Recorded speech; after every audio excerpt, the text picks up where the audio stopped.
If you believe, no explanation is necessary. If you don't believe, no explanation is possible. Good evening, everyone. This is Stone Gasman, live from New York City. And tonight we are going to be doing an audio commentary for The Possession of Joel Delaney, starring Shirley MacLaine and Perry King in only his second film, and also his breakout performance as Shirley MacLaine's brother, who may or may not be possessed by a Puerto Rican serial killer. That's the gist of this movie, which was released in 1972, directed by Waris Hussein, a British director born in India. And this film has always been kind of under the, in the shadow of The Exorcist, which came out a year later. And there's actually quite a few parallels to The Exorcist in this movie, which we will get into here and there. But at the same time, I honestly, I had never heard of this movie before. I'd never heard of it before. I love Shirley MacLaine. I mean, I did an audio commentary last year on the film that she did right before this called Desperate Characters, which I highly encourage everybody to check out.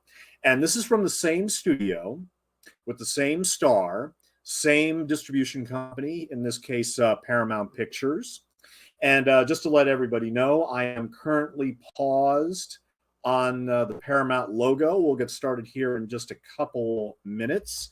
But I want to say just a few things first. Originally, I was going to do a commentary for Sisters, the Brian De Palma film, right after Possession of Joel Delaney. And unfortunately, I found Joel Delaney to be a bit difficult, not only to get through the first time, but also to get through the second and the third time. I had difficulty reading the book, which I managed to get a copy of, and have that right here. It's based on a 1970 novel by Ramona Stewart. And I'll be perfectly honest with you, I wasn't able to get past chapter 4 in this book. I almost threw it across the room just because, I couldn't absorb all this, and I was having difficulty trying to understand what Stewart was saying a lot of times. And like I said, this experience with Possession of Joel Delaney, the movie, has been a process that has involved a lot of confusion and yet a lot of fascination at the same time. This is a very, very obscure horror movie. Very few people remember it. And those that do remember it seem to only remember it for its climax, which was rather infamous at the time. And even Stephen King commented on this movie and said that if this movie were to be made today, it would get an NC-17 rating. I do not agree with him at all, and I will certainly get into that. But at the same time, also one more thing about Sisters. It came out only in one theater in 1972. It had its premiere in November of 1972 at one theater in LA, but it wasn't given a wide release until April of 1973, courtesy of American International Pictures. So I thought, okay, I'm just going to hold off on Sisters until next year. Probably do that with The Exorcist in October, and just worry about Possession of Joel Delaney today. And like I said, I spent a lot of hours today, getting through this, preparing for this. There were certain things that didn't click for me initially, and then they finally clicked for me later. But at any rate, why don't we go ahead and get started? I'm ready to go ahead and knock this out. We are, and anybody that's just come in, wish you all a very good evening. We are paused on the Paramount logo for The Possession of Joel Delaney. And let's go ahead and start on the count of 3. 3, 2, 1, and play. And here we have the Paramount logo of the early 1970s. Just 4 years before this film, Paramount had released Rosemary's Baby, the Roman Polanski film starring Mia Farrow, which was, of course, a huge hit critically and commercially. We'll talk about ITC later. It opens up with the ITC logo, ITC Presents. starring Shirley MacLaine, who is right here, in her mid-30s and still ravishing as far as I'm concerned. We'll talk a lot about Shirley MacLaine, but here's Perry King in his second film, arriving late. In the book as well as the movie, he's always arriving late. Something is going on with Joel Delaney, and we'll soon find out, of course, because, like I said, this movie was really a process of discovery for me, because even though there are parallels to The Exorcist, both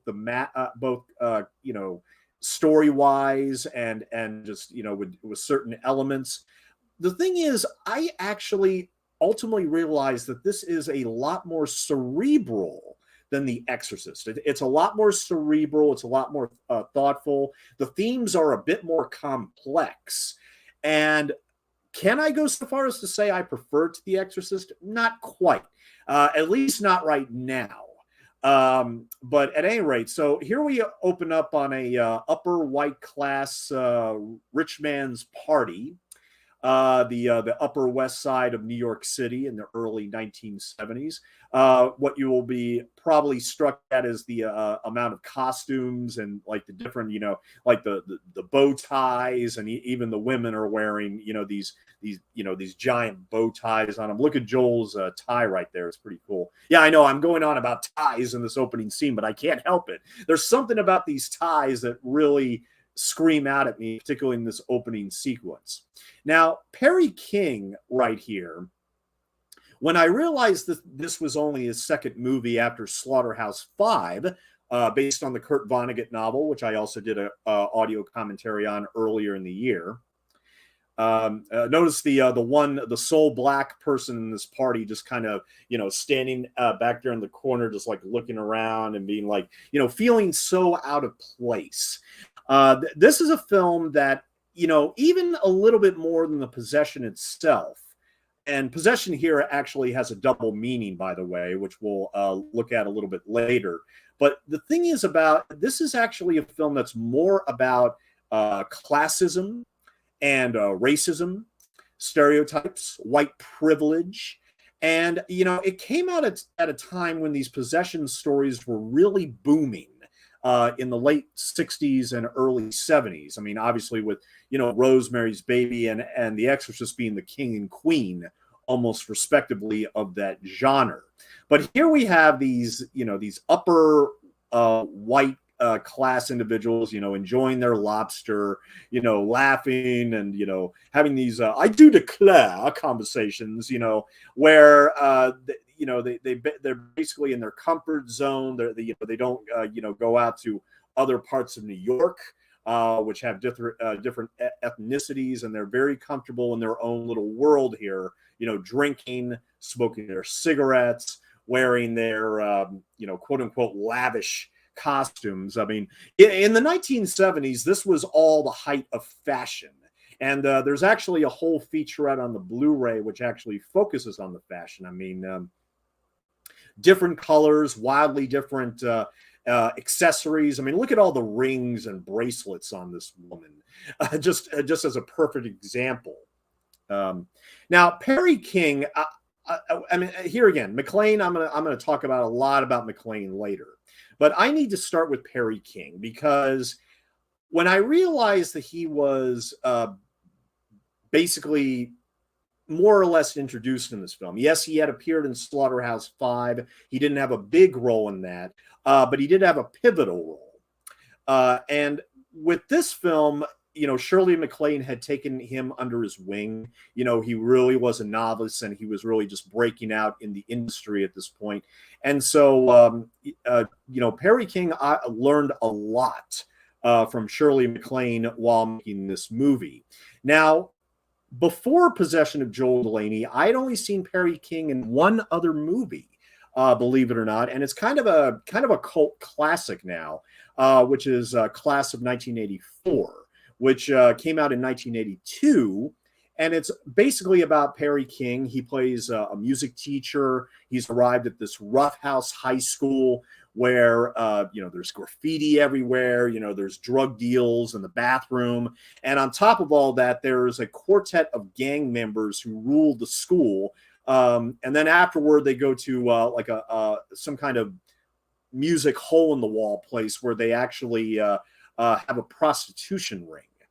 And a lot of critics have noted that it kind of predicted the uprising of school violence in the school system. The director of the film loves to boast that, but I still enjoy Class of 1984 as a simple revenge tale where Perry King has to come face to face with this troubled youth gang that could have come out of Blackboard Jungle.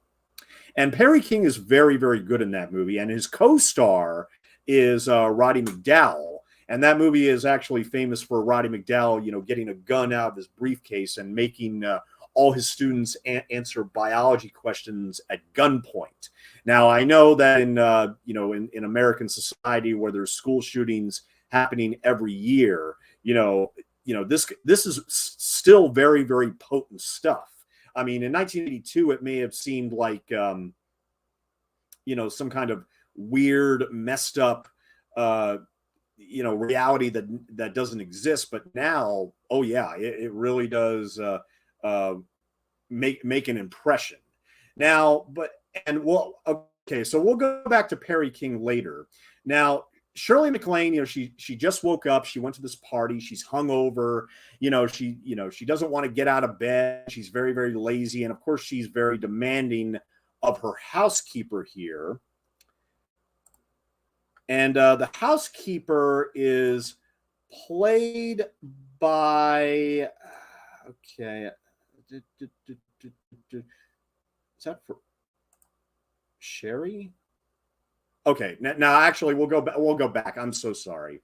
Anyway, we'll go back to her in a minute. But so Perry King is, exhibiting some weird behavior. He's starting to exhibit weird behavior, very subtly. It's very, very subtle in these scenes. But as you can see, he's playing with the children of Shirley MacLaine's character, who is a divorcee here in New York City. Living on the Upper West Side, and she loves her minks. She wears a lot of minks in this movie to, obviously being a symbol of social status and being part of the upper crust and everything. And it's amazing. In 1964, Shirley MacLaine did a movie that not many people remember called What a Way to Go. And that's actually a hilarious movie if you ever get a chance to check it out. And basically, in that movie, she marries a succession of rich men, and they all die, leaving her, much more rich than she was before. So by the time she's 30, she's already had 5 dead husbands. And, a lot of the posters are distinguished in production stills, have her wearing these pink minks. And everything. And that movie had Paul Newman, Robert Mitchum, Dean Martin, Gene Kelly, Bob Cummings, and my personal favorite, Dick Van Dyke, who plays her second husband. Now, look at her putting on those pink tortoise glasses. She could have easily been photographed for like an ad in a magazine at the time. But yeah, she's a divorcee. She has these 2 children, and she has her housekeeper who is rather put upon. Shirley she's not overtly racist, but at the same time, she has always known her comfort zone, which is the people that she grew up with, the people that she got married to, and she looks down on the lower and working classes. In fact, that was a theme in Ramona Stewart's novel. And, this whole notion of, white privilege and how, you can go to a party and wake up hangover and not have to worry about any responsibilities whatsoever. But her housekeeper, has to, she has to get up early in the morning. She has to take the train. And when she gets there, Shirley MacLaine's like, okay, I need you to do this, pronto, pronto, pronto, hurry, hurry, hurry. It's like, you can't get your lazy ass out of bed and like do some of this yourself, And here again, this is a theme that goes all throughout this movie, especially when we see Shirley MacLaine enter the Puerto Rican community, which has a huge presence in this film. both spiritually and otherwise. But she's calling Joel, who she's trying to understand what he's doing because he's supposed to come over for dinner and everything. And this is pretty much how the novel opens. And but and this is the very first hint that something's not right. I mean, he's not really saying anything. He's just kind of he kind of has this demonic little laugh on the other end. And so she decides to go over and see what's going on with her, while at the same time, these kids are going to they want to go. They obviously do like their uncle and everything, and they're wondering what's going on. While here the housekeeper is just basically just absorbing all this and everything, and just and certainly she least of all is prepared on what's going to come.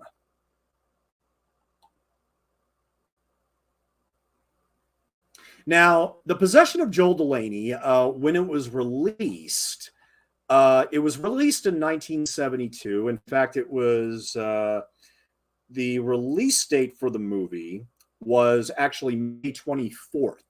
This actually came out in the summer, and then it came out in the United Kingdom on August 18th. ITC and Lou Grade, of course, was a very famous British producer with his company.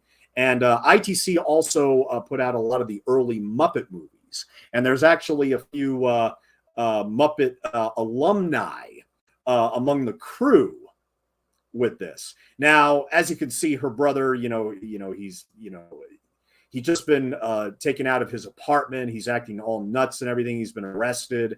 And Shirley, okay, now this is a perfect example of, the different classes and how, Shirley MacLaine feels with her, connections and everything, that she should, I want to see my brother now. I'm anxious, I need to see her now.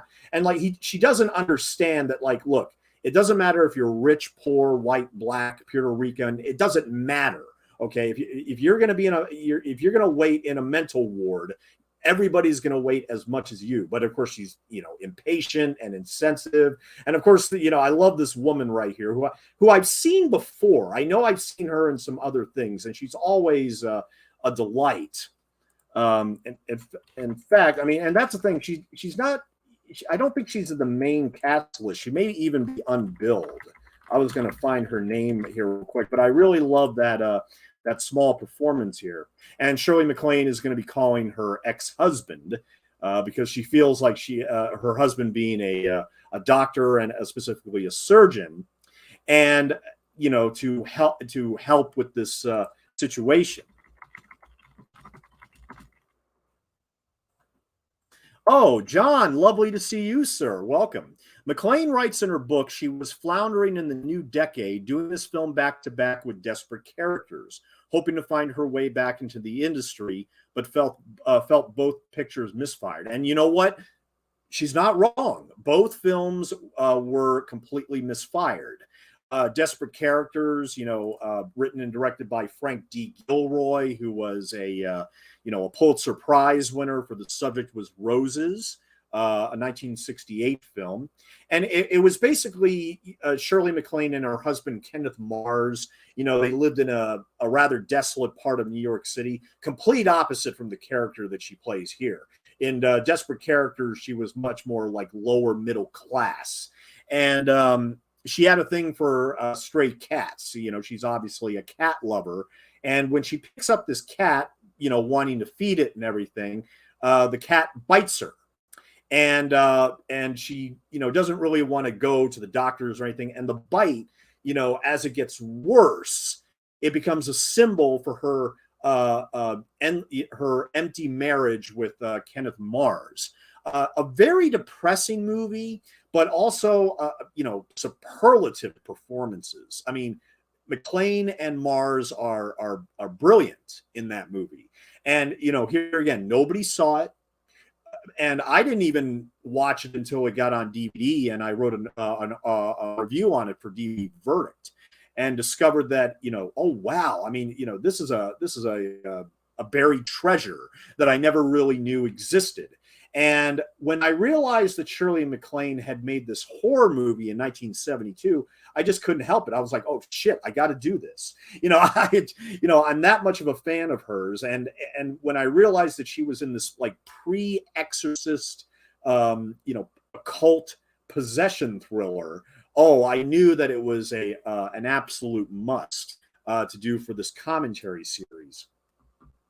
A stray cat found in the rain. See, yeah, and she actually does go to Joel's apartment later, and picks up his cat and everything. And I was immediately reminded of Desperate Characters. Immediately, that's an interesting connection between both films that I don't think was intentional, but at the same time, they happen. And I don't know if it was just because MacLaine loved cats or what, but yeah, both films have actually a cat parallel, as in addition to all the Exorcist parallels, namely that Shirley MacLaine was actually one of the actresses. Of course, every actress under the sun was considered for the lead role of the Exorcist. And part of the reason why Shirley MacLaine didn't end up doing it was because of the fact that she did this movie the year before. And according to Lee Gambin on his commentary, I don't remember exactly what he said, but at the same time, he pretty much hinted at the fact that because when Shirley MacLaine read The Exorcist, she saw the lead role, the actress, Chris McNeil. Am I screwing that up? I hope I got that character name right. I mean, I haven't seen The Exorcist in a while.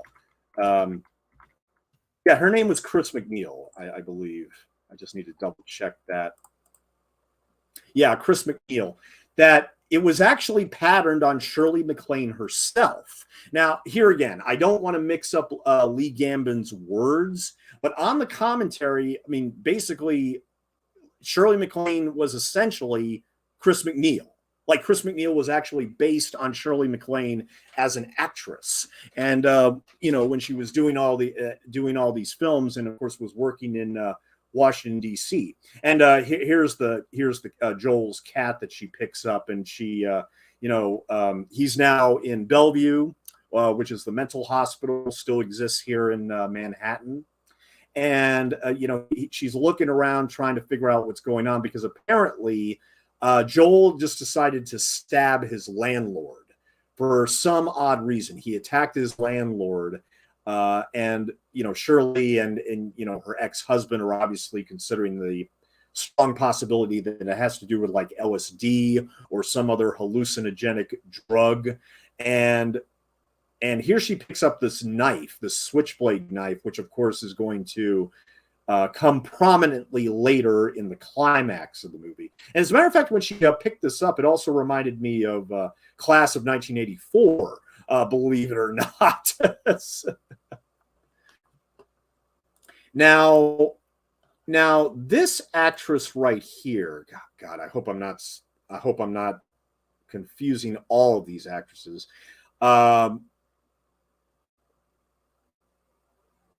But hold on just one moment here.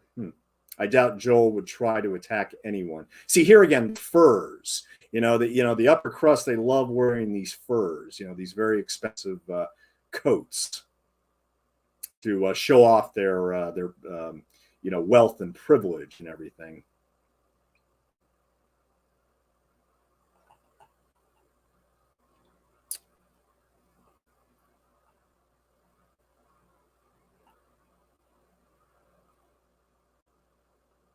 Okay, yeah, this is Sherry, played by Barbara Trentham.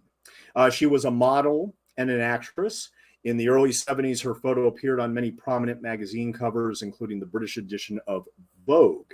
As an actress, she starred in the 1975 film Rollerball and had supporting roles in numerous other 1970s films.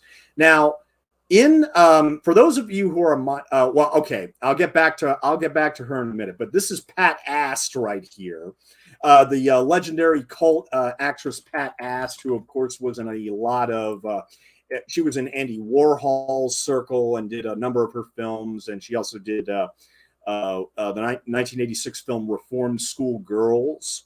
But she made her film debut in Midnight Cowboy. She also was in The Sidelong Glances of a Pigeon Kicker. There's a title I'd like to check out. See, there's Pat Ast, over there on the right side of the screen, kind of, dozing off, and she's about to get up and feel Shirley's mink coat. Like, it's like, yeah, I know. The clothing actually plays an important part in this movie. But she was also in 1972's Heat, The Duchess and the Dirtwater Fox, Which Way is Up. She played a hooker in that with Richard Pryor. She was also in Gene Wilder's The World's Greatest Lover, where she played a lady in a bakery. And she was also in Foul Play with Chevy Chase and Goldie Hawn. Yeah, there she is feeling Shirley's coat. And she's like, what are you doing? Well, at least Shirley wasn't violent. And at least she didn't like push her away. It's like, hey, stop that. It's like, not everybody has mink coats like you do, And she was also in The Incredible Shrinking Woman, the horror movie spoof Pandemonium, Club Life. And she was born in 1941 and passed at the age of 59. Yeah, very young. She passed in 2001. But she's, I think, most well known for being both a Halston model as well as being in Andy Warhol's circle back in the 60s and 70s. She had a lifelong battle with diabetes, which unfortunately worsened later in life.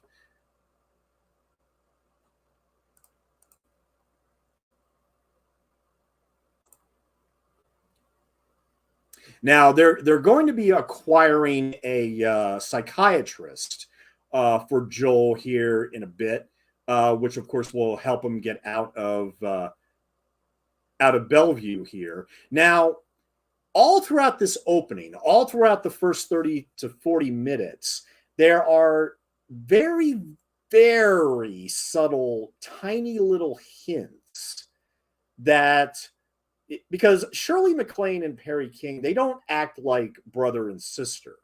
They act a little bit more like, dare I say it, a couple. And, I know. I mean, I've already done one commentary this week, which, involved implied incest. Well, now we here have another example. Now this gentleman right here with the blue tie taking off Joel's coat, that is Earl Hyman. He plays the character of Charles, born in 1926 and passed in 2017. Best known for the role of Panthro on Thundercats, the animated series from the 1980s. But he also played Clifford's father, Russell Huxtable, on The Cosby Show. And he doesn't have a big role in this film, although he does pop up on occasion. But he, in December of 1958, he came to London to play the leading role in Moon on a Rainbow Street at the Royal Court. And in addition to his stage work, he's appeared in numerous films, including Macbeth, 1968, Julius Caesar, and television's The Edge of Night. And he passed away at the age of 91. And here we have Love Lady Powell in the role of Erica, who is Joel's psychiatrist, who we will eventually discover will meet a very grisly end at the end of this movie.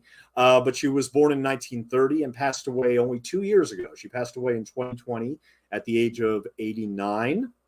And she only made 3 films. She literally only made 3 films in her life. The first one was a 1970 drama called I Never Sang for My Father, produced and directed by Gilbert Cates, and starring Melvin Douglas, a pre-stardom Gene Hackman, and Dorothy Stickney, Estelle Parsons, and Elizabeth Hubbard. And it tells the story of a widowed college professor who feels dominated by his aging father, yet still has regrets about his plan to leave him behind when he remarries and moves to California. I have never seen it, but I have seen her only other film, which came out in 1975, based on the best-selling memoir by Xavier Hollander, which is called The Happy Hooker. And that movie starred Lynn Redgrave. Xavier Hollander is still alive. Oh, how about that? And yeah, so Lynn Redgrave played her in that biography. I didn't think it was very good. And I think I've watched maybe one of the sequels, because there's also The Happy Hooker Goes to Washington and The Happy Hooker Goes Hollywood. The only thing I remember about Goes Hollywood is that Adam West appears in that. But Lovelady Powell, she was born in Columbus, Ohio, studied theater at Northwestern University. In the 1950s, she moved to New York City, where she had a supper club act with pianist Brooks Morton. She also performed as a singer in nightclubs, including the Blue Angel, the Bonsoir, Hungry Eye, and Purple Onion. And she and Shelley Berman made the recording The Sex Life of the Primate. On television, Powell portrayed Aunt Bertie Claiborne on The Secret Storm. And the only reason why I know of The Secret Storm, because that is the infamous soap opera in which Joan Crawford's daughter was appearing on. And when she became seriously ill and had to go in the hospital, true story, Joan Crawford took over for her and was reportedly drunk the entire time. And reportedly no copies of that episode exist. However, you can hear audio recordings. And it's pretty obvious that this woman is supposed to be like a 20-year-old woman, but she sounds like an 80-year-old drunk. So if you want to listen to those, you know, be my guest. But that, yeah, that was on a soap opera called The Secret Storm. But Lovelady Powell also played Portia Fitzsimmons on the long-running serial Dark Shadows, which I've watched my fair share of from the 60s. She also played Fran in a series of Ask Fran commercials for Waris mouthwash. She was seen in commercials for other products, including Downy water softener, Playtex bras, and Benson and Hedges cigarettes. She did voiceovers for commercials for Clairol hair coloring, Johnson & Johnson baby powder, Shower to Shower bath powder, and Chevrolet, among many other brands. On stage, Powell toured with Jose Ferrer in After the Fall and with Joel Grey in Stop the World. I Want to Get Off. She was in Venus Is, a Broadway show that closed during its preview performances, and in 2 Weeks Somewhere Else, which closed in Boston before it reached Broadway. She also starred in the off-Broadway musical River Wind. So yeah, she did a lot of commercials, you know, but only 3 films. Only 3 films.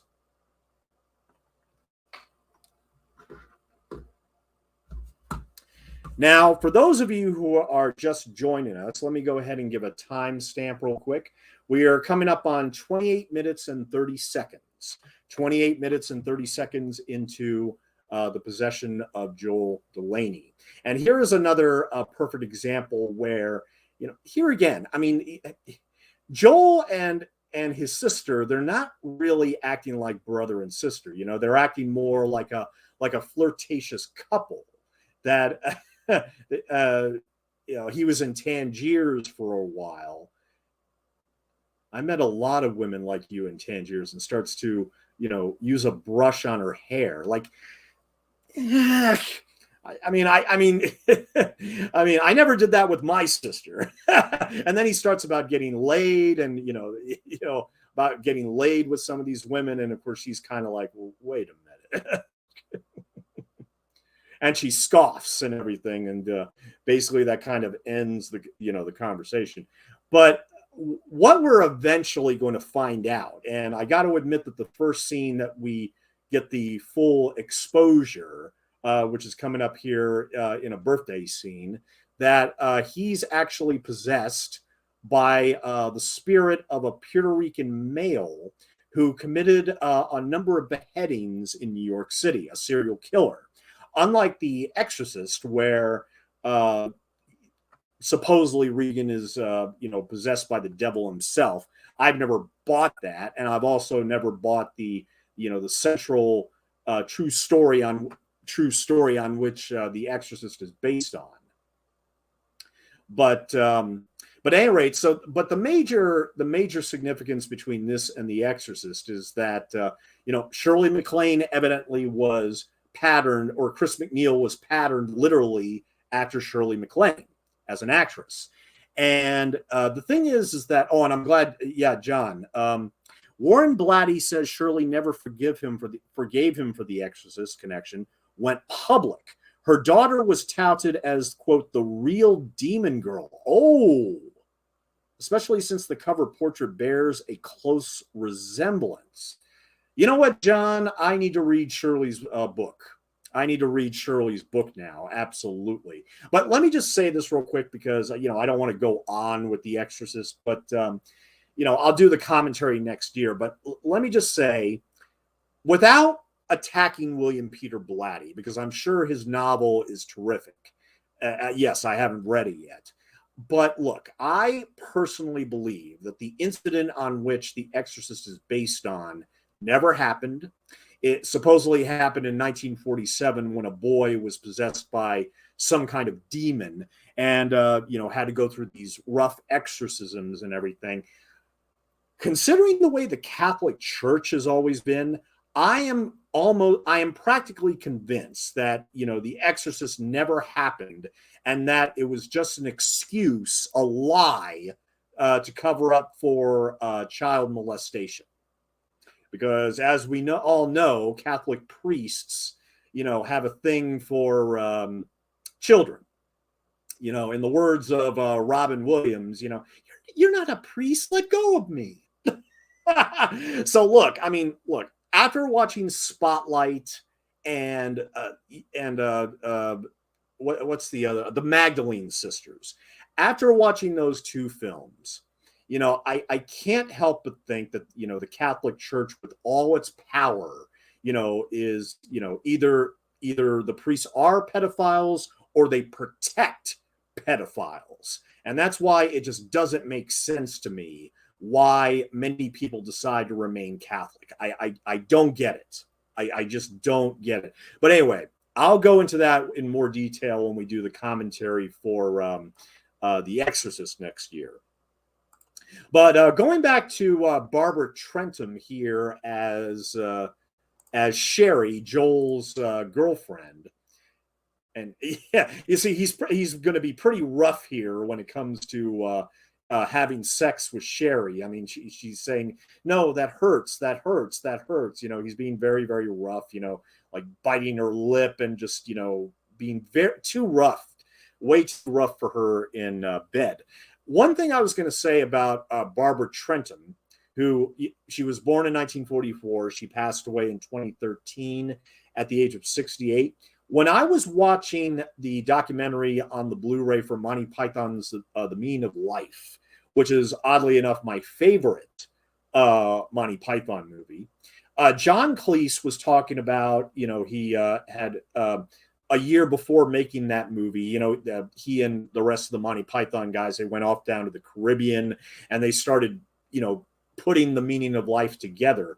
He said that he had just got married to an American girl, which he said was extraordinary. That's the girl. That's the girl that John Cleese married, Barbara Trentham. And they got married in 1981 and unfortunately divorced in 1990. And he doesn't say her name, but it took me just a second to realize, oh, that's the woman that John Cleese was talking about, that he married right before doing Monty Python's The Meaning of Life. In the early 1970s, though, Trentham worked as a model in London. Makes sense.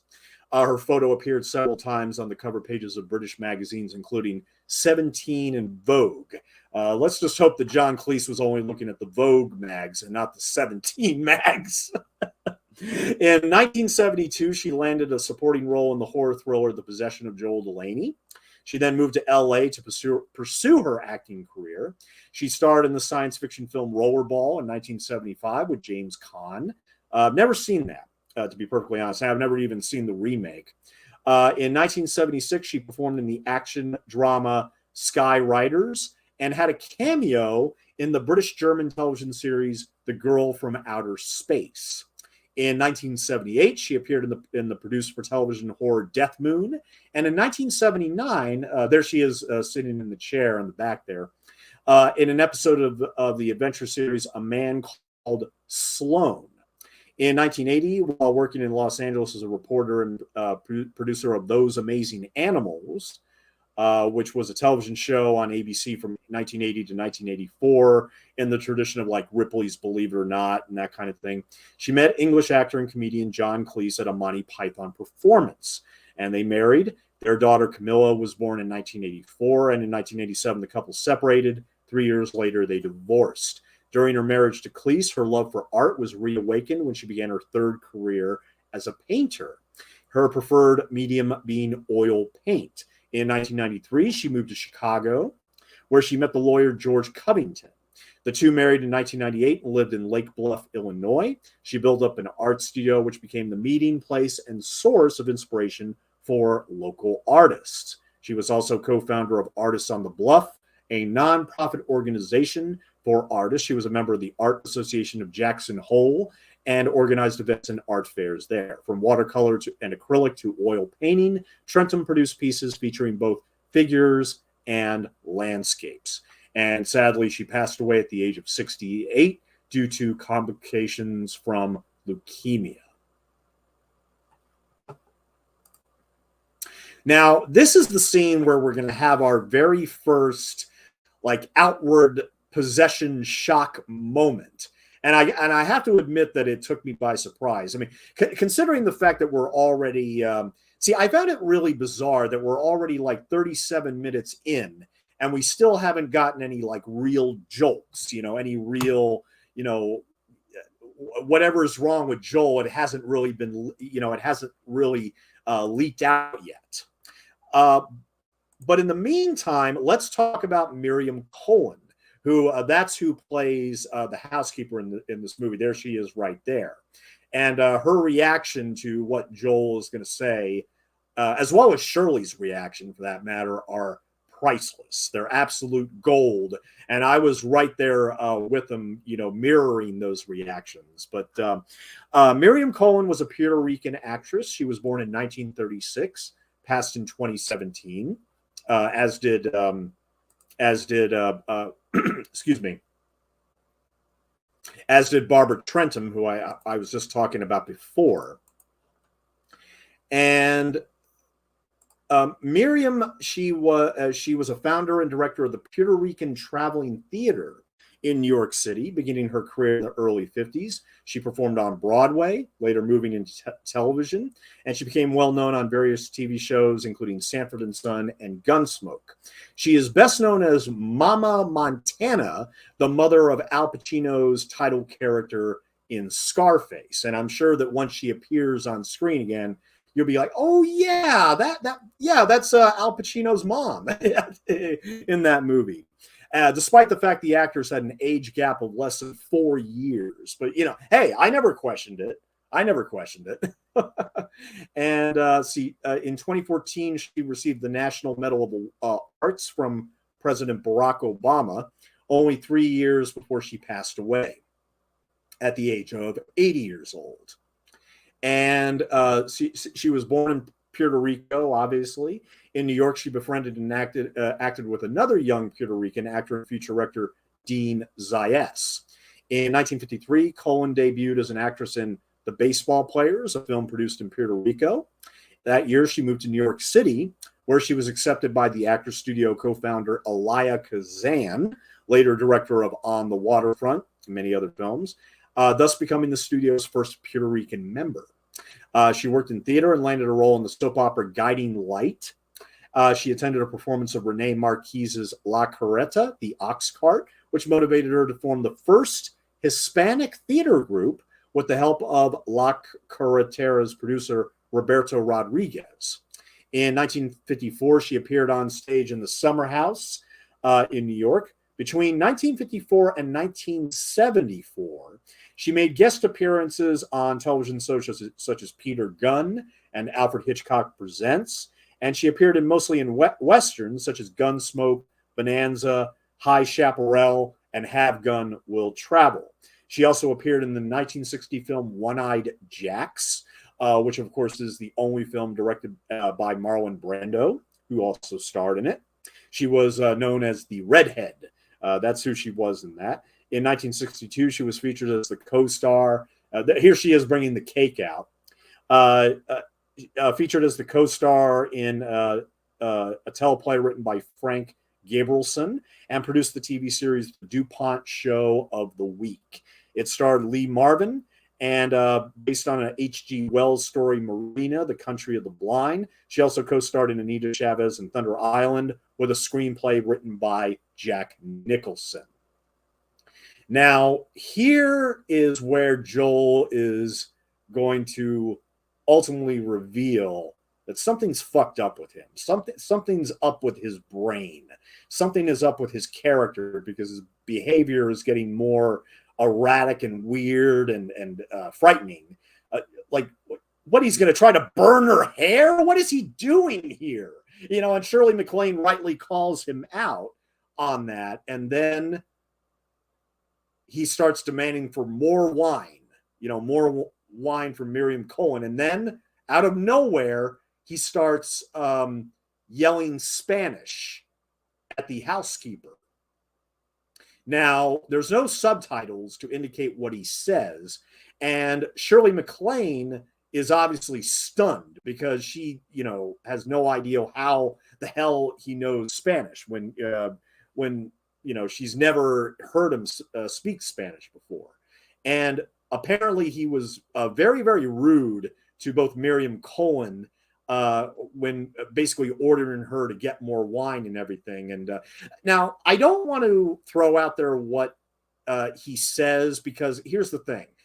On the commentary on the Blu-ray, but also on another bonus feature, let's just say that the interpretations were a little bit different. Lee Gambon, actually went to a friend of his who speaks Spanish and, said that he was dropping all these expletives, and everything. Although on the other program, it almost suggests that he's saying something entirely different. But the bottom line is he's still being very rude, very vulgar. And like I said, Shirley MacLaine has no idea why the hell he started speaking Spanish at that point in a very aggressive and vulgar manner. Now, of course, we will realize the full extent of the vulgarities later on. And, here she's asking to the housekeeper, like, what did he say? What did he say? And, Miriam Cohen is like, no, I'm out. Whatever he said was harsh enough that she's like, no, I am leaving now. And as we will soon find out, she never comes back. Shirley MacLaine has to go into Spanish Harlem herself and track her down and find out, well, why did you leave? I don't understand. Why did you not come back when I expected you to come back? And that scene will be coming up. But also about Miriam Cohen, in 1979, she starred alongside fellow Puerto Rican actors Jose Fer, Raul Julia, and Henry Darrow in Life of Sin, a film in which she played Isabel La Negra, a real-life Puerto Rican brothel owner. In 1983, she played the mother of Tony Montana in Scarface, and cast in the 1990 film Gloria, starring Sharon Stone, which is actually a remake of a 1980 film directed by John Cassavetes and starring his wife, Gina Rowlands. Now, I love this set right here. I mean, this is just, a cool set for the 1970s. But that fascination is, of course, followed up with the shock of Barbara Trentham's head being separated from her body and hanging from a lamp. And her body is there. She's obviously been murdered. She's been beheaded. And it's like, what the hell happened? And Shirley MacLaine is just, stunned, obviously. And look at the dog right there. Mm.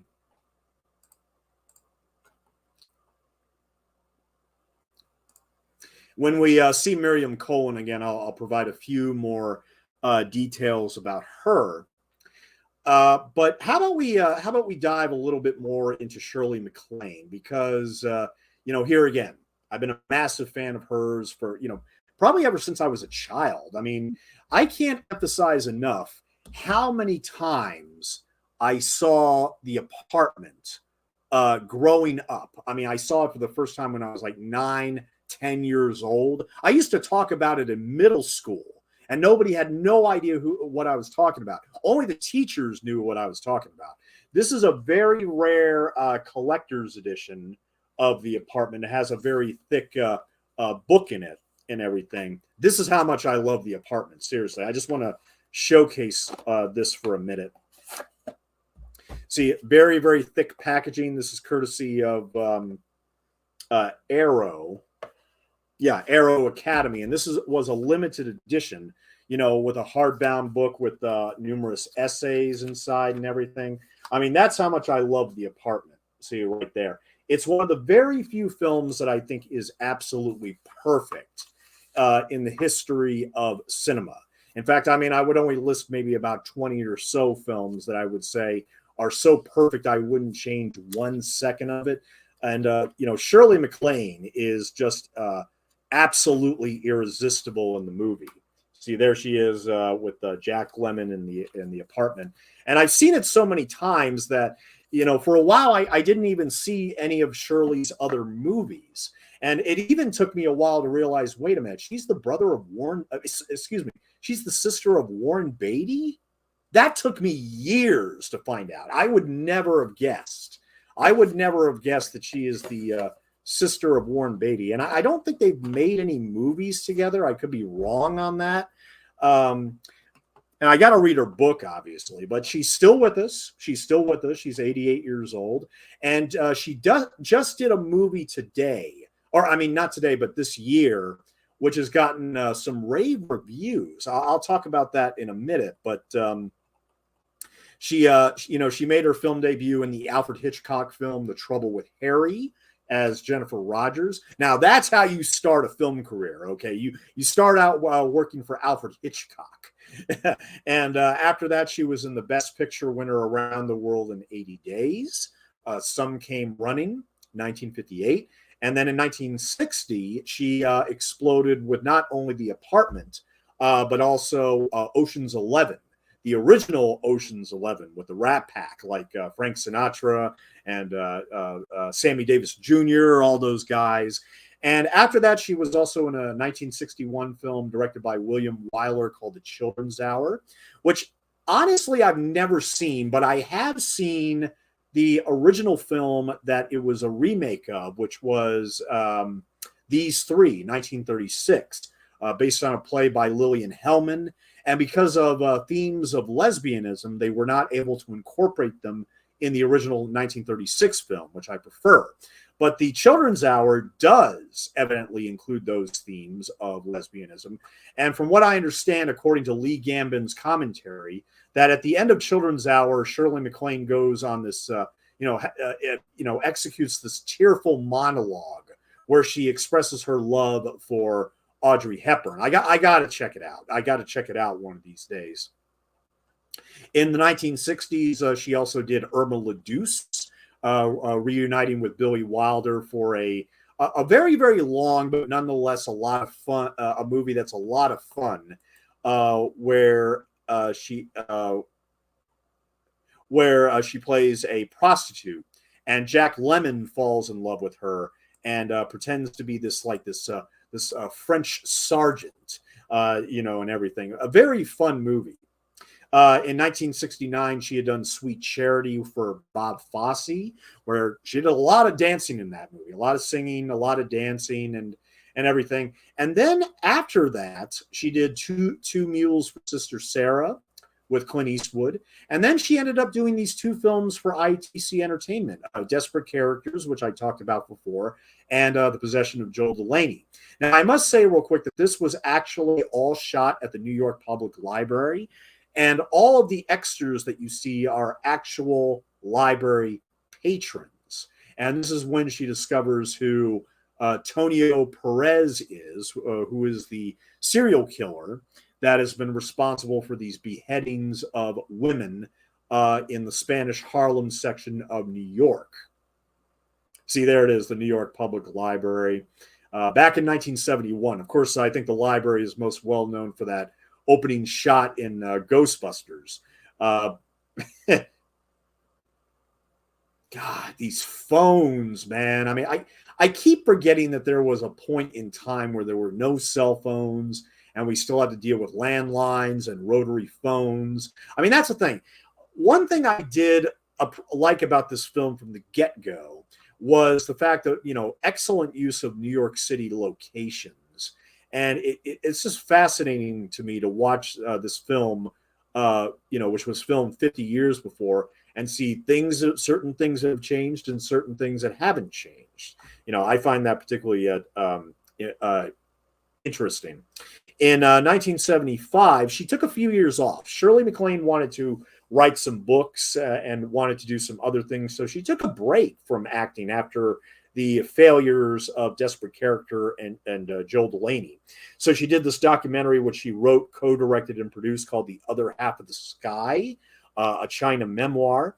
And her comeback was essentially The Turning Point, 1977, which was directed by Herbert Ross and also starring Tom Skerritt and Anne Bancroft.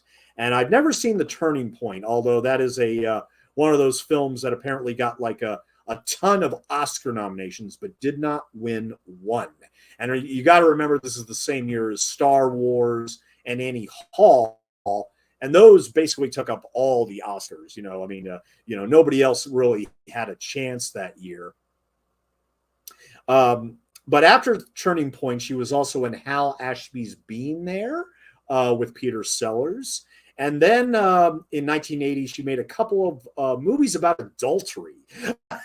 Yeah, I mean, going through Shirley's filmography is absolutely fascinating. But in 1980, she made two mostly terrible movies about adultery. One of them was Loving Couples, and the other one was A Change of Seasons, which is only known nowadays because of the opening scene of Bo Derek bouncing up and down in a hot tub with Anthony Hopkins. Yeah, Anthony Hopkins cheats on Shirley MacLaine with Bo Derek.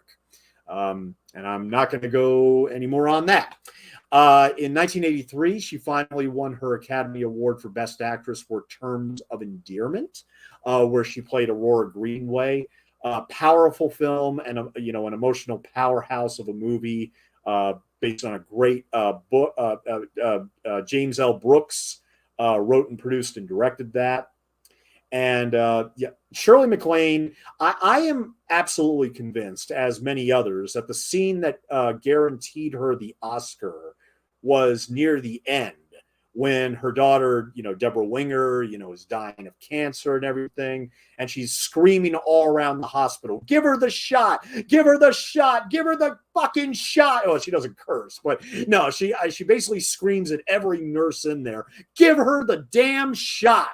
And I'm convinced to this day that is what the scene which pushed the Academy to vote for her for the Best Actress Oscar. But she's wonderful in that film. All I'm saying is avoid the sequel like the plague. I'm not even going to name the sequel, okay? It's that terrible.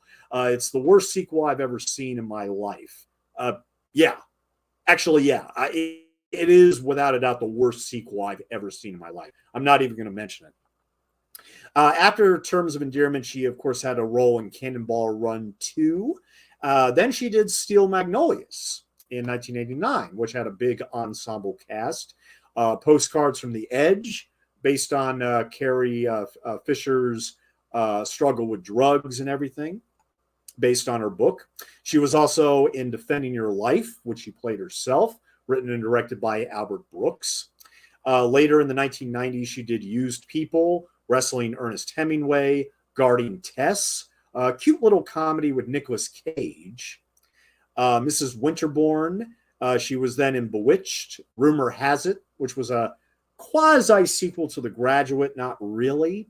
She was also in Valentine's Day, Bernie, the remake of Secret Life of Walter Mitty, directed by Ben Stiller. And she was also in The Little Mermaid, a live-action fantasy version, not the Disney version, but a 2018 version. And the movie that she just did this year, which has gotten some rave reviews, although it's not available streaming yet, is called American Dreamer. It's a American black comedy film directed by Paul Dector in his debut, and written by Theodore Melfi, who also directed Hidden Figures, which was about the black women at NASA who managed to ensure that the NASA astronauts were able to make it to the moon with their exceptional math skills. Brilliant film.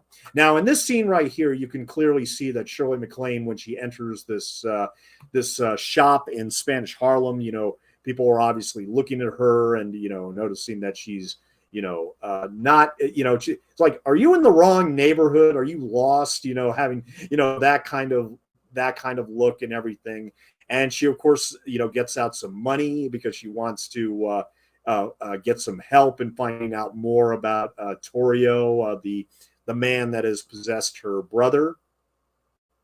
And he says, people like yourself, you try to buy God, and your mind is closed. And then he, of course, helps out the other Spanish lady. All you have open is your eyes, and they're full of concern. Yeah. Your brother means that much to you.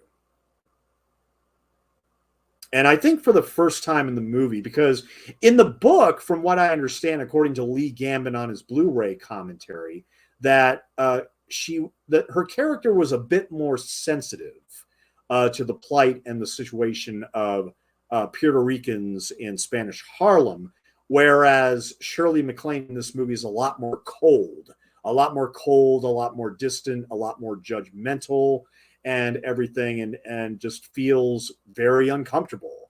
Not necessarily due to being racist, but because of the fact that she just is in a very unfamiliar environment, and she doesn't know exactly how to communicate with these people, and think that her wealth can essentially get anything that she wants. And for the first time in the movie, she realizes that that's not always the case, that you can't always use money and your wealth to gain information that you need or to buy yourself out of situations. I think it's really the first time in the movie where her character starts to realize what the plight is of the Puerto Ricans and why they're a much different class than where she has come from.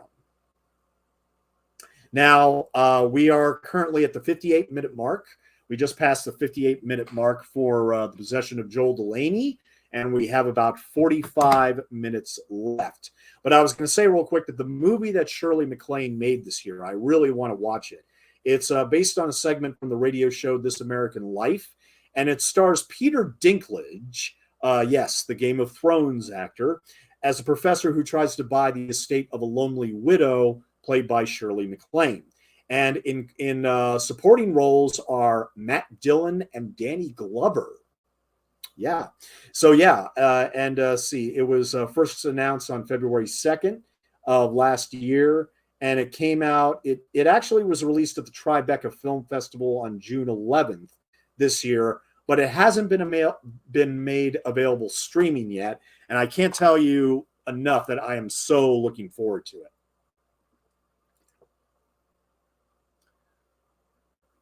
it. See?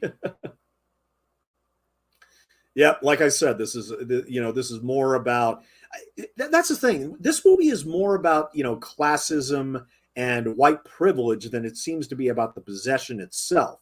And of course, the possession of the title has like a double meaning, because not only has this Puerto Rican serial killer possessing her brother, but she is also kind of overly possessive of him, as you noticed all throughout the first half of the movie.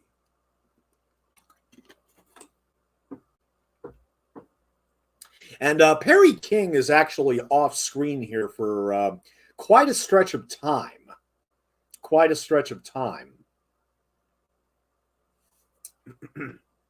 But yeah, I'm definitely looking to that forward to that new film with Shirley MacLaine called American Dreamer. Absolutely worth watching this for the 70s fashion and decor. Yeah, like I said, I mean, okay, yeah, the fashion and decor are actually, here again, one of the elements that kept my attention from the very beginning, even though I was kind of confused about certain aspects of the story, wondering, you know, questioning certain things that Shirley MacLaine knows or doesn't know, and it's very very bizarre. But it was a process come to terms with this movie and appreciating it for what it does and what it accomplishes. Now, I think this is a good time to talk about the Blu-ray. Now, this Blu-ray was not released here in America. This Blu-ray was actually released in Australia by Via Vision and Imprint Films. And they've been doing a glorious job with their physical media, just in terms of remastering the films and also providing a adequate amount of bonus features. But check out all this Blu-ray has to offer when it comes to bonus features. Just check all of that out right there.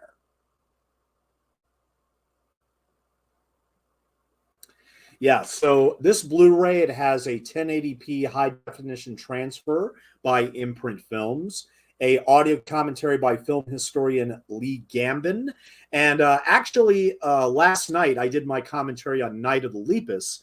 On the Scream Factory Blu-ray, Lee Gambin does a commentary for that as well, and he also published a book, the ultimate book on Stephen King's Cujo, called Nope, Nothing Wrong Here, The Making of Cujo.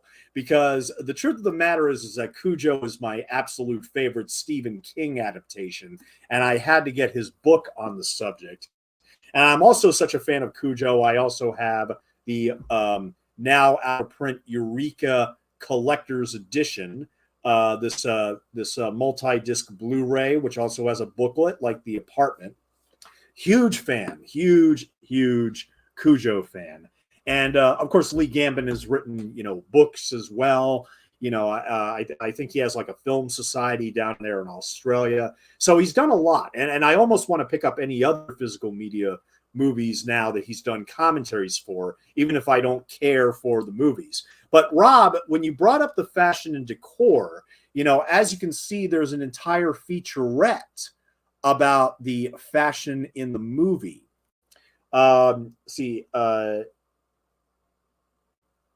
Yeah, Fashionably Possessed. Fashionably Possessed is the name of the featurette. The art of Frank L. Thompson, who is responsible for a lot of the clothes and the decor in this film. And it's a video essay by costume historian Elisa Rose. There's also another video essay called There is a Common Sorrow Here by film historian Chris O'Neill. And also Being Joel Delaney, which is an interview with actor Perry King. And then finally, a feature-length documentary, Shirley MacLaine, Kicking Up Her Heels. Well, actually, it's not feature-length. It's about an hour long. And it came out in 1994. And it immediately opens up with Nicolas Cage talking about Shirley MacLaine, who, of course, he just worked with in Guarding Tess. But yeah, this film is not available on Blu-ray here in the States. Paramount Pictures has decided not to put it out yet. They could have easily put it out like they did with Harold and Maude and made it a 50th anniversary edition with even these extras ported over if they really wanted to. But yeah, we haven't seen it. We haven't seen it. And the bizarre thing is that, and this is going back to what Stephen King was talking about when it comes to this movie, that he said that the climax, it would generate an NC-17 movie today. Well, we'll talk about that when the climax comes around, and I'm eager to talk about that, of course. I mean, the climax of this movie at the beach house is what people seem to remember when they watch this movie. even though there's a couple of other really good moments, really shocking moments that are along the way.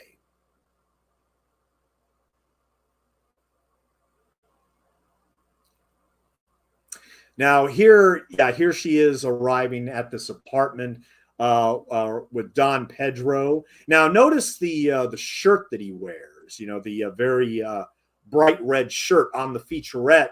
You know, they were talking about that all throughout this voodoo sequence, and yes, we are going to get a very elaborate voodoo sequence here. You know, where they're doing all their chanting and they're doing all their. I don't understand voodoo, to be perfectly honest, and usually, not always, but usually when voodoo is done in movies, I think, you know, in horror films and such as that, you know, I just find it a little bit too campy, and of course, I don't really find it scary at all. This film was kind of an exception. It was kind of an exception. I actually was really taken aback at the voodoo sequence, which is, here again, very elaborate, very creative, very intense, and we're about to see that coming up on here. I would prefer Tonio not to see your brother my brother anymore. She doesn't know yet that Tonio is dead, even though she probably could have realized that when she was at the New York Public Library. But this is something I don't get right here. She actually says, like right here, you know, she starts laughing and saying what and everything when she realizes Tonio is dead. And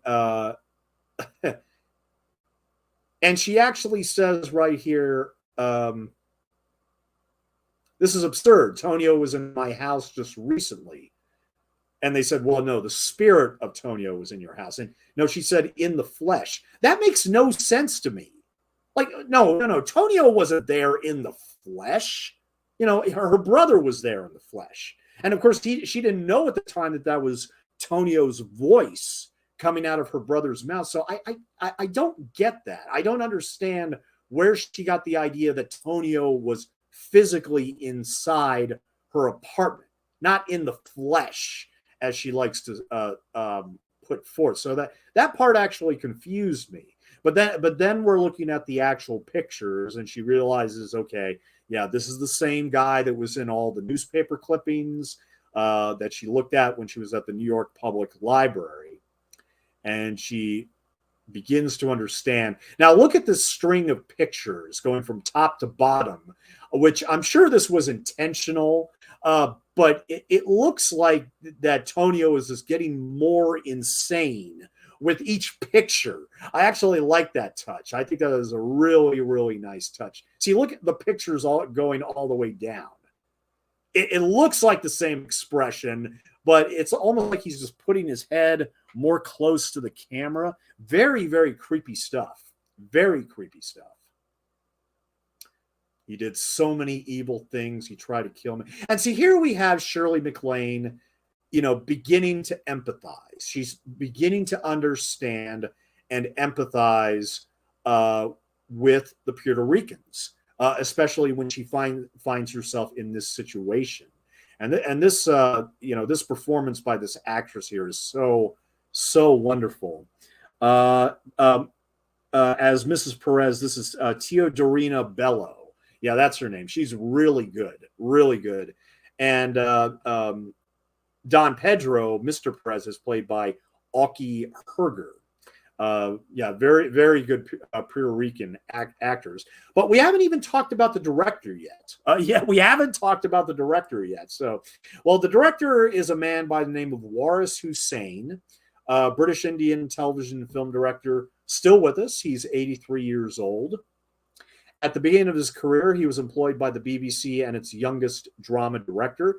Now, most people, if you're a Doctor Who fan, you know exactly who Waris Hussein is, because he's most well known as directing the very first Doctor Who episode. Yeah, absolutely.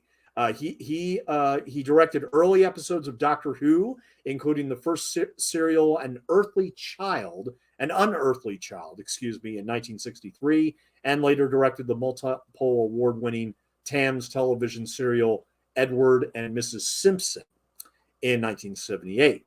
He was born in British India in 1938 in the aristocratic Talukdar class, spent his early years mainly in Bombay, and he came to the United Kingdom with his family in 1946 when his father was appointed to the Indian High Commission. After the independence of Pakistan in 1947, his father returned to India, but his mother, Atiya Hussein, chose to stay in England with her children and worked as a writer and as a broadcaster on the Indian section of the BBC's Eastern Service from 1949. He was educated at Clifton College, studied English literature at Queen's College in Cambridge, where he directed several plays. His contemporaries include Derek Jacobi, Trevor Nunn, and Ian McKellen, whom he directed in several productions, including Marlowe Society, revival of Caesar and Cleopatra. After graduating in 1960, director Waris Hussein joined the BBC. He joined the BBC to train as a director. He also changed his name from Habibullah to Hussein. It sounded like the King of Jordan then, but later turned out to be more like Saddam, and that doesn't help in life. That is an actual quote, and he is absolutely right about that. Hussein directed the first Doctor Who serial, An Unearthly Child, although he was unsure about the effect directing television science fiction would have on his career. Quote, I was a graduate from Cambridge with honors, and you're directing this piece about cavemen in skins. I thought, where have I landed up in life? In 1964, Hussein returned to the series to direct most of the fourth serial, Marco Polo. He then went on to direct many other productions, such as the BBC version of A Passage to India, the BBC serial Notorious Woman, 1974, the suffragette movement BBC drama Shoulder to Shoulder in 1974. And during production of the latter two series, he worked once more with former Doctor Who producer Verity Lambert. He also directed the first story four-parter in the Armchair Thriller series. His feature film debut was in 1969 with A Touch of Love, starring Sandy Dennis, which is based on the novel The Milestone by Margaret Drabble from her novel The Millstone. And it's about a young bookish girl played by Sandy Dennis in London society who spends her days studying for a doctorate in the British Museum and her nights avoiding the sexual attention of the men in her life.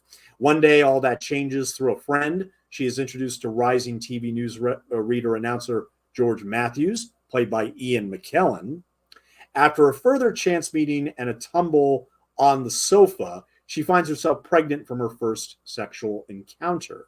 After a failed attempt at a self-induced abortion, Rosamund resolves to have the child, leaving her on a solitary and at times discouraging path through pregnancy and into single motherhood, aided only by her close friend Lydia, played by Eleanor Braun.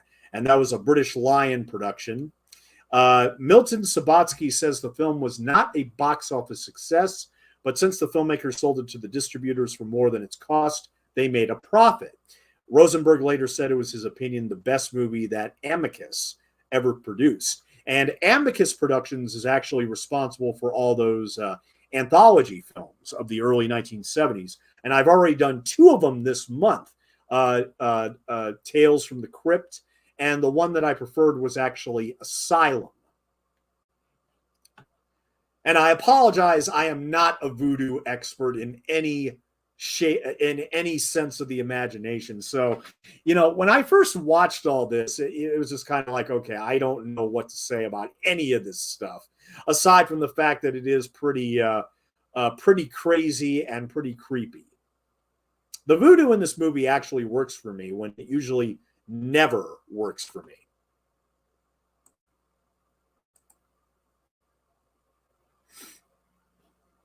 After A Touch of Love, his next film, Waris Hussein's next film, would be Quacks Her Fortune Has a Cousin in the Bronx. Yes, that is the name of the movie.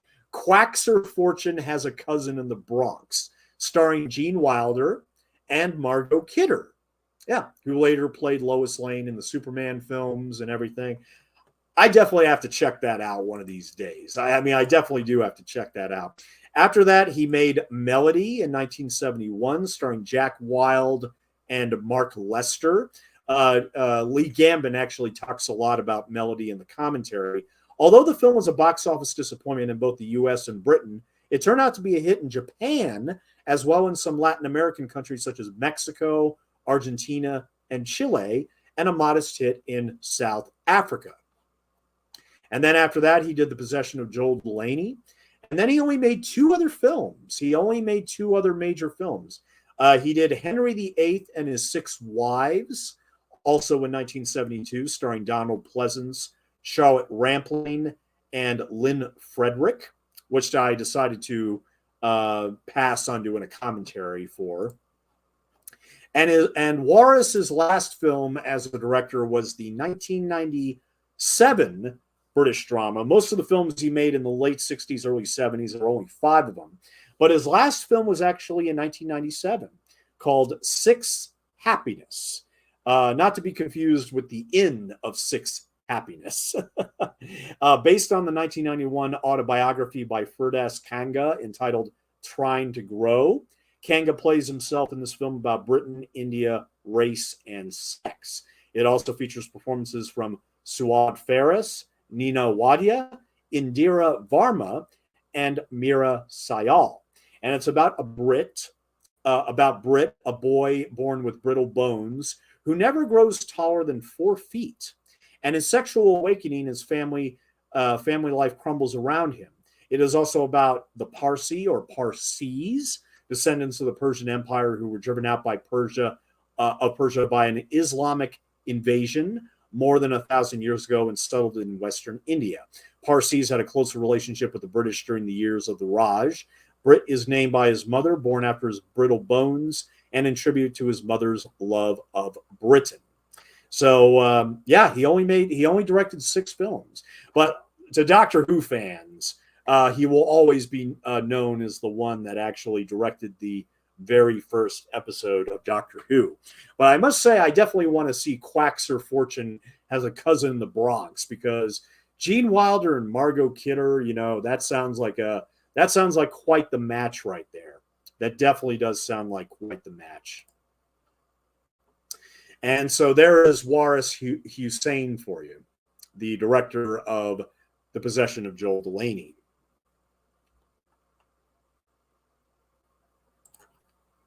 The music for the film was done by Joe Raposo, and he's actually one of the people I mentioned, I mentioned that I hinted at the beginning, who actually would later work on Sesame Street and the Electric Company, because he did a lot of the music and the songs for those shows in the 1970s.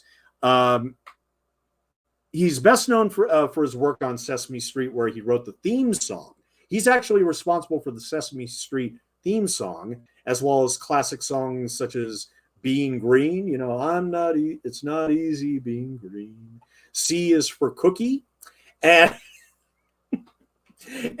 Sing, later a number 3 hit for the Carpenters. He also wrote music for Electric Company, Shining Time Station, and the sitcoms Three's Company and The Ropers, including their theme songs as well. So I love this guy. I love this guy already. I adore this guy. Sadly, he passed away at the age of 51 in 1989. But he also did 3 Dr. Seuss TV specials. Halloween is Grinch Night, 1977. Pontefello Pock, Where Are You, in 1980. And The Grinch's The Cat in the Hat in 1982. He worked in musical theater both before and after his work for the Children's Television Workshop and Sesame Street, and that's where he first encountered future collaborator Jim Henson. According to Jonathan Schwartz, during the mid-1960s before Sesame Street, Raposo performed side music in piano bars in Boston to make ends meet, and also served as pianist and music director for a jazz trio working at Boston's WNAC TV. Raposo was an ardent fan of satirical composer and bandleader Spike Jones. The Alligator Song, which Raposo composed for 70s era Sesame Street, was Raposo's sound effects-laden musical homage to Jones. He also composed numerous other works influenced by Jones, many featuring kazoo and other comical sound effect objects and instruments like siren whistles, bulb horns, and tenor banjos. Another Raposo composition, Doggy Paddle, features Raposo barking like several singing dogs during its instrumental verse. A blatant musical homage to be singing and barking dogs of memories are made by Jones and his city slickers. Now, in the role of Justin right here, you see him here talking. This is English actor Michael Hordern. Okay, best known for Shakespearean roles, including that of King Lear, which he played to much acclaimed on stage in Stratford-upon-Avon in 1969 and London in 1970, right before the possession of Joel Delaney. He then successfully assumed the role on television 5 years later. He often appeared in film, rising from a bit part actor in the late 30s to a member of the main cast. By the time of his death, he had appeared in nearly 140 cinema roles, and a lot of them you'll probably recognize, and I'm sure many of you already recognize. But he does have a very long career here: stage, screen, and radio. In fact, the first thing he did was Othello in March of 1937 at the People's Palace in London. Now, other films he did, first film he did was in 1939 in A Girl Must Live. He was also in Good Time Girl, Trio, 1951 Scrooge, where he played Jacob Marley. The Story of Robin Hood and His Merry Men, 1952. Alexander the Great, where he played Demosthenes. He played King Edward III in The Dark Avenger. Okay. He was also in Dr. Sin, alias the Scarecrow. He played Cicero in the Cleopatra movie with Elizabeth Taylor. And he also was with Elizabeth Taylor in The VIPs. He did A Christmas Carol in 1971, also played Jacob Marley in that version. Now, he was also in The Pied Piper, if you remember. He also played Milius in The Pied Piper, which I also did a commentary on last month. He was also the Mock Turtle in the 1972 version of Alice's Adventures in Wonderland. He also played Treville in The Three Musketeers, 1973. Royal Flash, 1975. He was the narrator in Stanley Kubrick's Barry Lyndon. Yeah, he was the narrator for that. He also played the King in The Slipper and the Rose. Played Parson Adams and Joseph Andrews. The Medusa Touch, Watership Down, Ivanhoe. Gandhi, he was Sir George Hodge in Gandhi. Mr. Brownlow in the 1982 version of Oliver Twist. The Wind in the Willows, The Zany Adventures of Robin Hood. He played the wise man in Labyrinth. He was actually the voice of the wise man in Labyrinth, which here again, going back to the Muppets and everything. And then his last film was the voice of the king in Freddy as F007. And going back to IC Entertainment for a minute, because we saw the logo in the beginning. Before I get to that, look, here's Joel Delaney. We're finally seeing him again. And he puts on these shades. And obviously due to the music, the Joe Raposo music, you realize this is about to take a massive, sinister turn.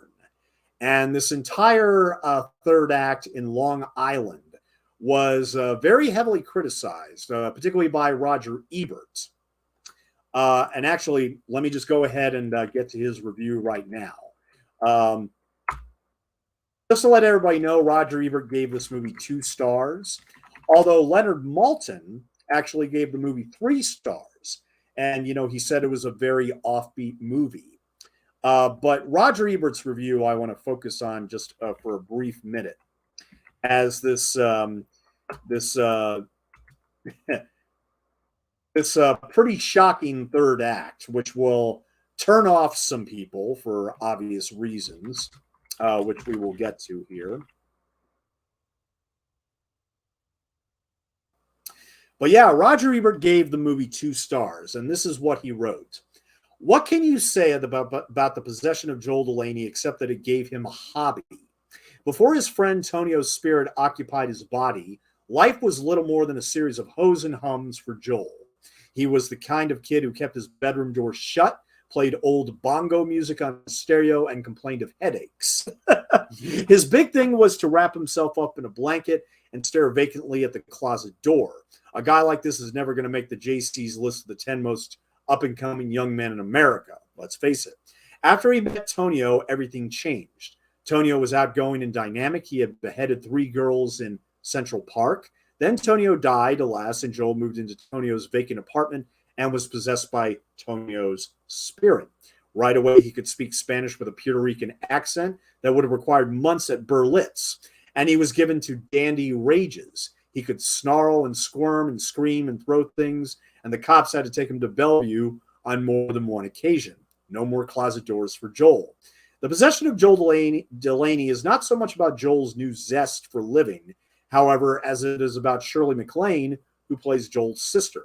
She lives alone in Manhattan, supplies the 3 unnecessary ingredients for any supernatural horror flick. 1, she is an unprotected female. 2, she has 2 young and helpless children. And 3, in times of terror and emergency, when her life and the lives of her children are threatened by Puerto Rican voodoo, her immediate impulse is to flee to an isolated and abandoned beach house miles from help.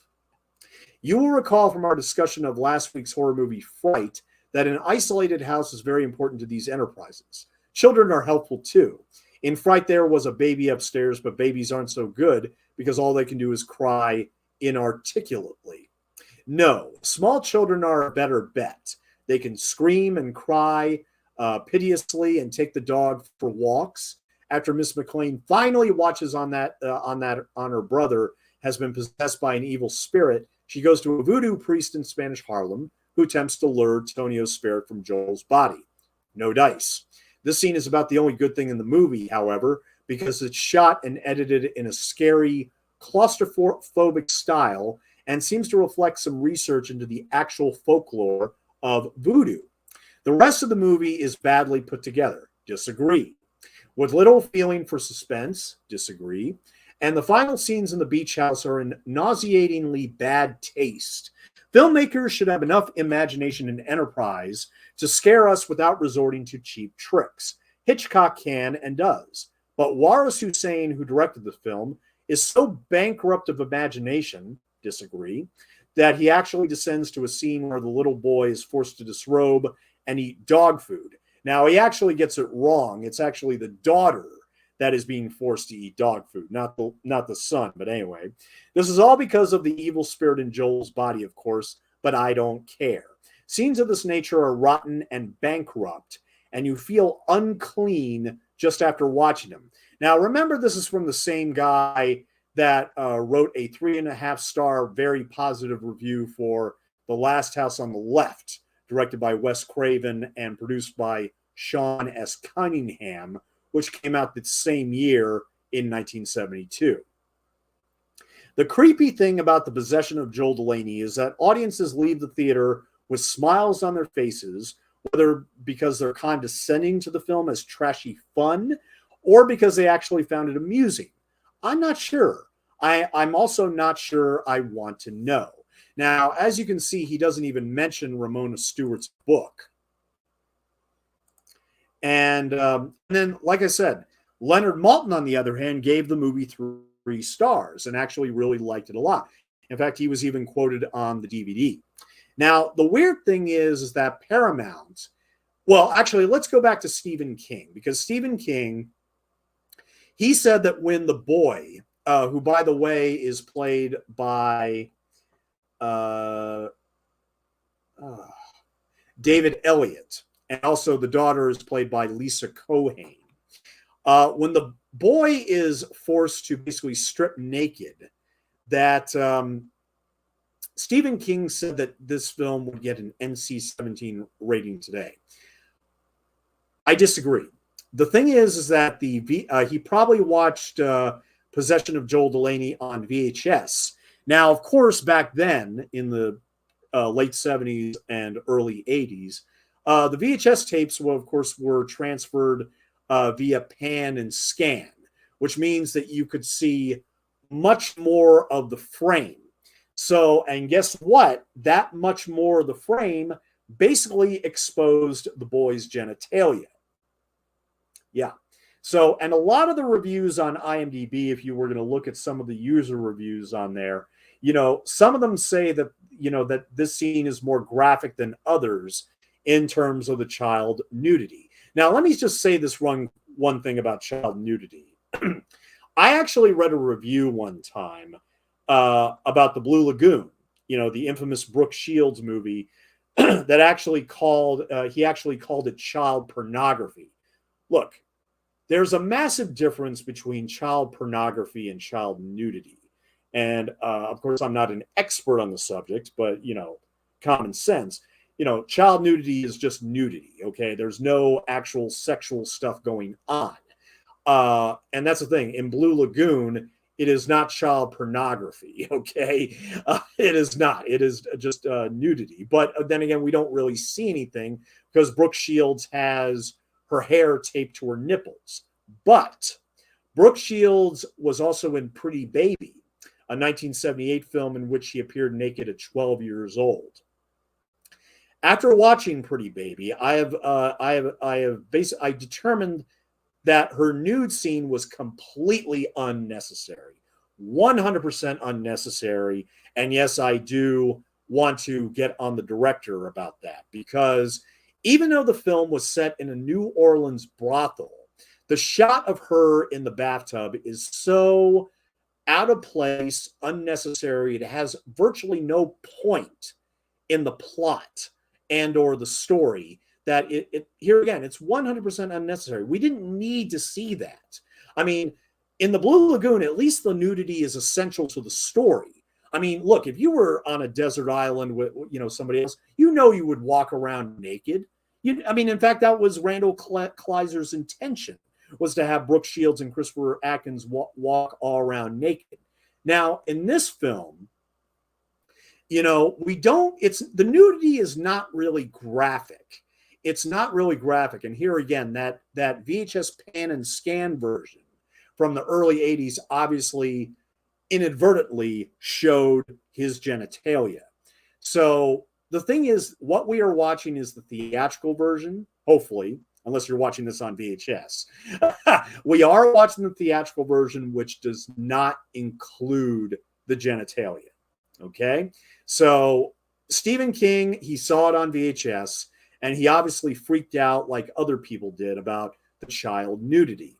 But just to clear up the misperception about that is that they did not do this to be exploitative. In fact, one of the featurettes said that, it makes sense in terms of the story. What Torrio wants to do here is basically humiliate these people. He has complete disdain for the upper class, upper white class, and everything. And he's just on a spree here to terrorize them and humiliate them and make them feel less than human. He is terrorizing them without any, he's not holding back in what he's doing here. And this is why this entire climax is very, very disturbing to watch. But I do not agree with Stephen King's contention that this film would get an NC-17 today. Hell, this is practically a PG-rated movie compared to The Exorcist, okay? It's practically a PG-rated movie.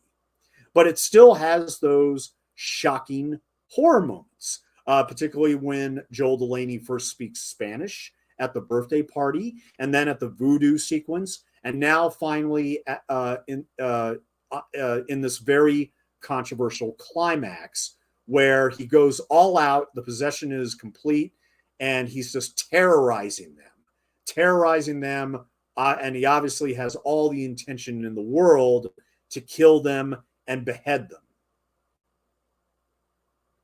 And bravo to Perry King. Bravo to Perry King and his performance. And the voice is obviously disguised and everything, but here again, Shirley MacLaine took him under his wing and helped him, because he was very new and very fresh, and especially after Slaughterhouse-Five, which here again, it wasn't centered on his character. He only had a few scenes. But Shirley MacLaine really took him under his wing in this movie, and it really shows. It shows that Perry King, but he was never a big star, though. That's the thing. I mean, aside from this and Class of 1984, he didn't do a lot of films. I mean, he really didn't. He was in The Lords of Flatbush with Sylvester Stallone and Henry Winkler, and then he was in The Wild Party, Mandingo, Lipstick with Mariel Hemingway, which I heard is awful, Andy Warhol's Bad in 1977, The Choir Boys, A Different Story, Search and Destroy, Class of 1984, which I've already talked about before, The Clairvoyant, which is also known as The Killing Hour. That just got a Blu-ray release.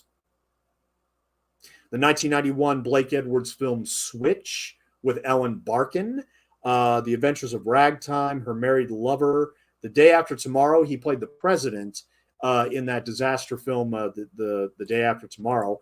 And he just made a movie in 2018 called The Divide. He just made a movie called The Divide, and it's a Western film. He directed it. It's in black and white, and it's about a migrant ranch hand who contacts an aging rancher's estranged daughter when it becomes apparent that the rancher is suffering from the onset of dementia. Okay. And this came out in 2018. It had a very limited release, but it's called The Divide, and he directs it, and he also appears in it. And like Shirley MacLaine's film that came out this year, American Dreamer, I am absolutely interested in checking out this film. In fact, I'll probably end up making them a double feature.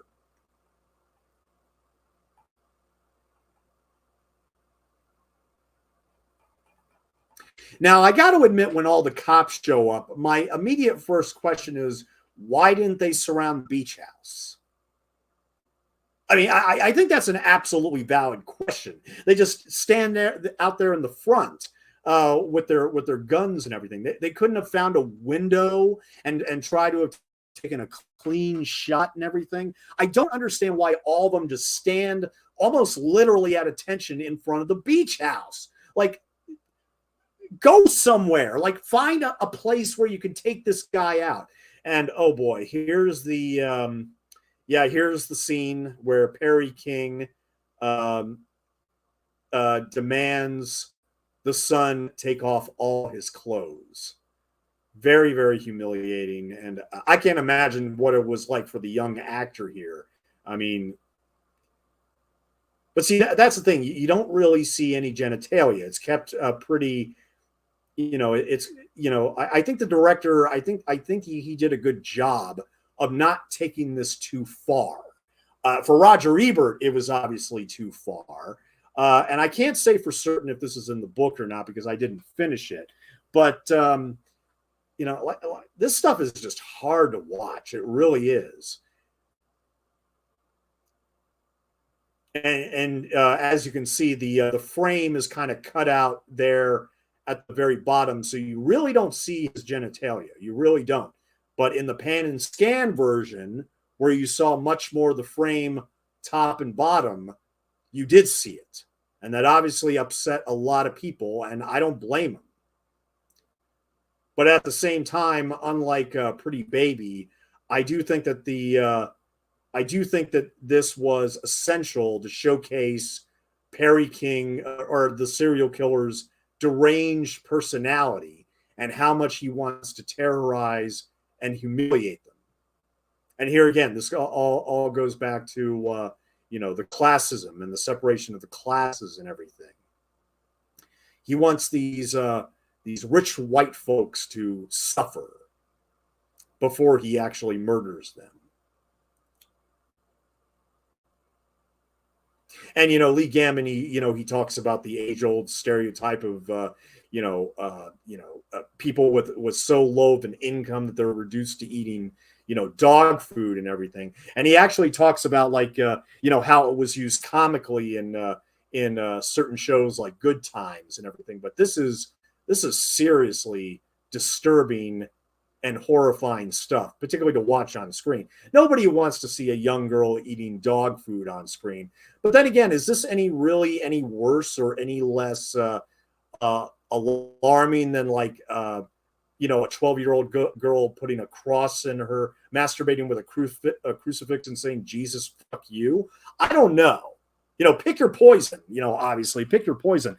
But I think I admire this film a little bit better than The Exorcist. But because here again, it's a lot more thoughtful, it's a lot more cerebral, it's a slow burn. It really does build up to these moments of shock. And here again, I think that in this story, particularly with no religious element whatsoever to taint everything, what we see here is basically just pure evil from a serial killer who murdered a bunch of women and beheaded them in Central Park. Like, oh man. And see, he very nearly does so right there to Shirley's daughter. And then that's when she explodes. She starts choking him, and they have this, oh man. I mean, this is really, really rough stuff. But NC-17, no, sorry, Stephen. No, I can't quite go that far. This is definitely an R-rated movie. I don't see anything alarming here that would have garnered an NC-17. I mean, Pretty Baby got an R-rated movie, and Brooke Shields is completely naked at 12 years old. And here again, it was completely unnecessary, and thus I can't watch that film again. I literally can't. And here he finally runs out. They all have their guns drawn.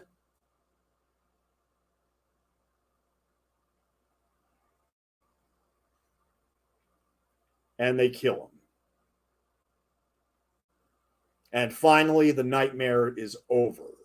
It's completely over for Shirley MacLaine. And, that's the thing. When I went through her entire resume is that, this is the only horror film she ever did. And this must have been a risk on her part, because here again, I mean, just a few years before, she was singing and dancing in a Bob Fosse movie called Sweet Charity. And now she's in a movie about a serial killer taking over her brother's body and terrorizing her children in the most horrible, horrible ways imaginable. And I got to admit, when I first watched this movie, I didn't pick up on this at first. But there, Joel is dead. He does die. And when Shirley MacLaine looks up, she is now possessed by the serial killer. It had transferred to her body. When I first saw this movie last night, it didn't click for me. But now, I can see it now.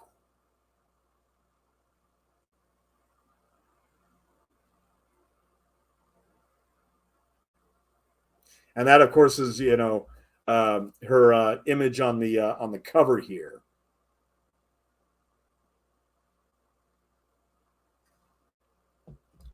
She is the one possessed now. See, she has the knife.